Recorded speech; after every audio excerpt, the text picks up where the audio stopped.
A'udhu billahi minash shaitanir rajeem. Bismillahir rahmanir rahim. Allahumma salli ala Muhammadin wa ala ali Muhammad. Kama sallaita ala Ibrahima wa ala ali Ibrahima. Innaka Hamidum Majid. Allahumma barik ala Muhammadin wa ala ali Muhammad. Kama barakta ala Ibrahima wa ala ali Ibrahima. Innaka Hamidum Majid. Rabbi shrah li sadri wa yassir li amri. واحلل عقدة من لساني يفقهوا قولي ربنا زدنا علما يا مقلب القلوب ثبت قلبي على دينك آمين. Today we'll do Surah Dhariyat. This is a Makki surah having 60 verses in it. In part 1 we'll do inshallah till verse number 23. Let's begin. In the name of Allah, the Beneficent, the Most Merciful. وَالذَّارِيَاتِ ذَرْوًا, by the oath of the winds that disperse dust, clouds, etc. فَالْحَامِلَاتِ وِقْرًا, and by the clouds that bear heavy burdens. فَالْجَارِيَاتِ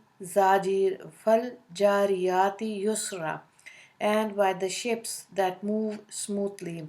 Verse number 4. فَالْمُقَسِّمَاتِ أَمْرًا, and by those angels who distribute things. إِنَّمَا تُوعَدُونَ لَصَادِقٌ, indeed what you have been promised is undoubtedly true. وَإِنَّ الدِّينَ لَوَاقِعٌ, and retribution will undoubtedly take place. Verse number 7. وَالسَّمَاءِ ذَاتِ الْحُبُكِ, by the oath of the sky in which there are roads.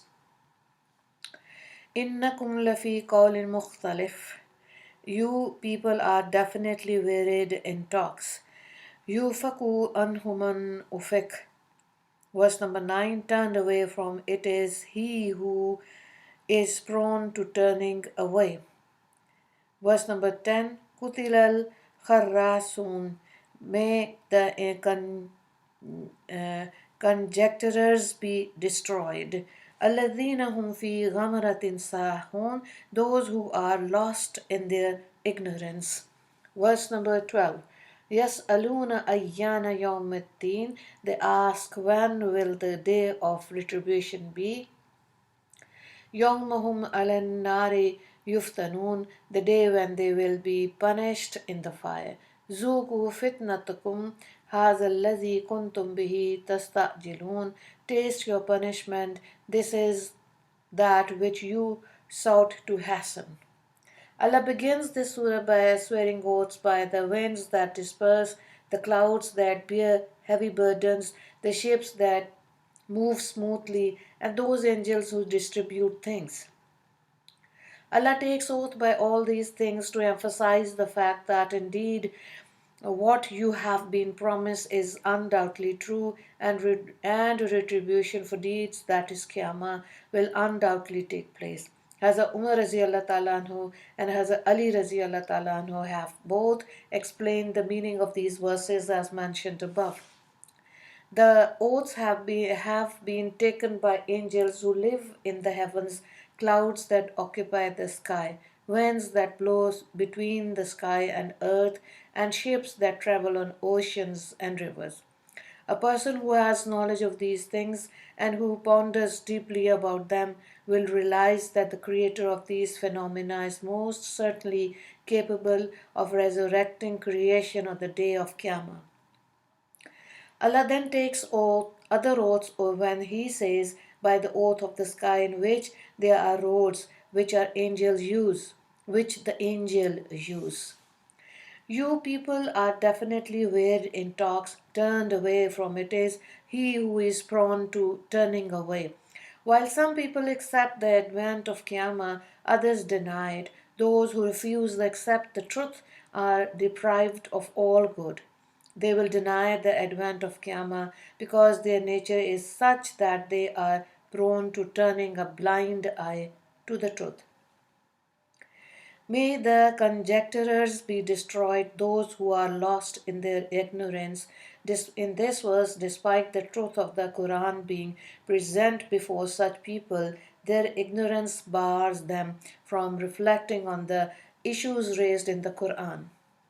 Rather than follow the facts, they continue to speculate and say whatever they please. They ask, will, when will the day of retribution be? The day when they will be punished in the fire, and they will be told, taste your punishment. This is that which you sought to hasten in the world. These people kept asking when will Qiyamah will take place. When it does occur and they will receive their punishment, they will be reminded of the uh, pretentiousness impatience.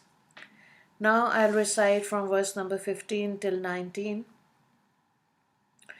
Verily the obstinate ones shall be in the gardens and springs. Okay. Innal muttaqina fi jannatin wa ayun. Verse number 16. Akhizina ma atahum rabbuhum innahum kanu qabla dhalika muhsinin. Receiving what their Rabb confers on them. Indeed, these people used to carry out good deeds before. كانوا قليلا من الليل ما يهجعون. Verse number 17. Little was it that they slept at night. وَبِالْأَسْحَارِهِمْ يَسْتَغْفِرُونَ. During the closing portions of the night, they would be seeking forgiveness from Allah. وَفِي أَمْوَالِهِمْ حَقٌّ لِلسَّائِلِ وَالْمَحْرُومِ.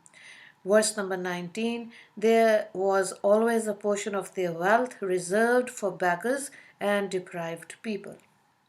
After describing the plight of the sinners and kuffar, Allah speaks about the pious mu'mineen.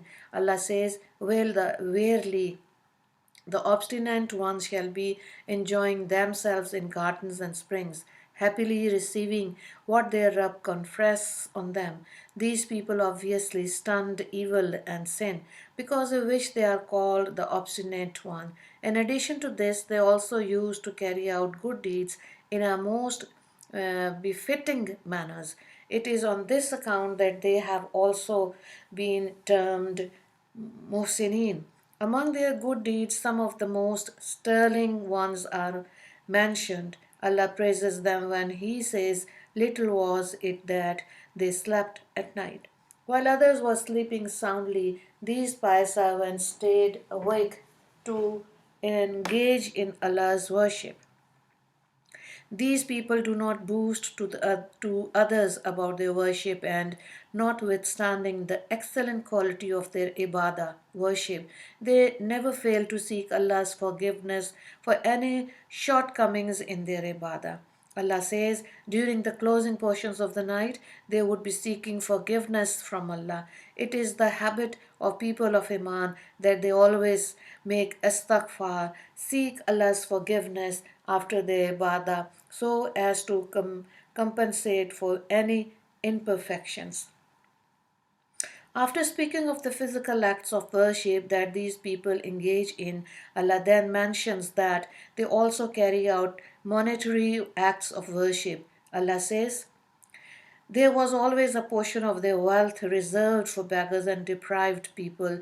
They are so meticulous about charity that they regard it to be a bounden duty. Who are the deprived people? Some commentators mention that deprived people refers to the opposite of beggars, that is, people who do not ask from others. Such people are said to be deprived because people are unaware of their plight and they do not make it known. As a result, people do not think of them when giving charity. Hazrat Abu Huraira Raziallah Ta'ala anhu narrates that Rasulullah Sallallahu Alaihi Wasallam said, the needy person is not he who goes begging from door to door, who will be satisfied with one, or who morsels or dates. The real needy person is he who has nothing to gratify himself, and none are aware of his need because he does not beg. Narrated by Bukhari, Volume 1.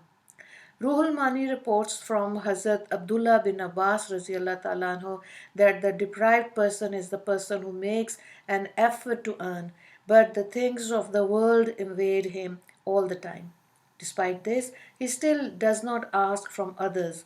Hazrat Zaid bin Aslam alayhi salam says that the deprived person is he who crops or have whose crops have all been destroyed. Others state that he is that person whose animals have all been destroyed when they were in his only means of earning. Allah knows best. Now I'll recite from verse number 20 till 23. وَفِي الْأَرْضِ آيَاتٌ لِلْمُوقِنِينَ. In the earth are signs for those who have conviction. وَفِي أَنفُسِكُمْ أَفَلَا تُبْصِرُونَ. And within your own selves as well, do you not see? وَفِي السَّمَاءِ رِزْقُكُمْ وَمَا تُوعَدُونَ. In the sky is your sustenance and what you have been promised. فَرَبِّ السَّمَاءِ وَالْأَرْضِ إِنَّهُ لَحَقٌّ مِثْلَ مَا أَنَّكُمْ تَنْطِقُونَ. By the rub of the sky and the earth, this is certainly the truth, just as you can speak. Allah speaks of His powers to create and to sustain. Allah says, in the earth are signs for those who have conviction, and within your own selves as well. Do you not see? When a person ponders about Allah's creation on earth and about the wonders of his own body, he will certainly realize that Allah has the power to resurrect people on the day of Qiyamah. One will realize that the being who has the tremendous power to create all of this from nothing to nothing and to sustain and maintain it must definitely have the power to resurrect. This subject matters is referred to in the following verses. From his signs also is that you see the earth bare. Then, when we send rain upon it, it begins to stir and flourish. Really, the one who gave life to it is the one who gives life to the deed. Indeed, he has power over all things. Surah Hamim Sajda, verse number 39. Was he man not a discharge of semen, after which he developed into a clot of blood, and then Allah created him and perfected him? Then Allah made the couple male and a female. Does he then not have the power to resurrect the dead? Verse number 37 to till 40. Allah then continues to say, in the sky is your sustenance and what you have been promised. Man's sustenance from the sky refers to the rain, which causes food to grow on earth. Hazrat Mujahid Rahmullah states that what you have been promised refers to good and evil. Other commentators are of the opinion that it refers to rewards and punishment, both of which have been predetermined. By the rub of the sky and the earth, this is certainly the truth, just as you can speak. That is, it is certainly just as people are certain that they are speaking when they do speak.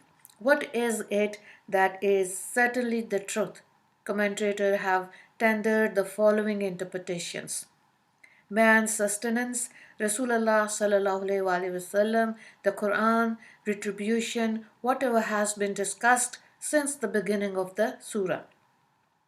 From these interpretations, the most appropriate is that the verse is referring to the truth of retribution, that is, rewards and punishment for deeds. This emphasizes the advent of the day of retribution, which the kuffar deny, as mentioned in verse 12 above.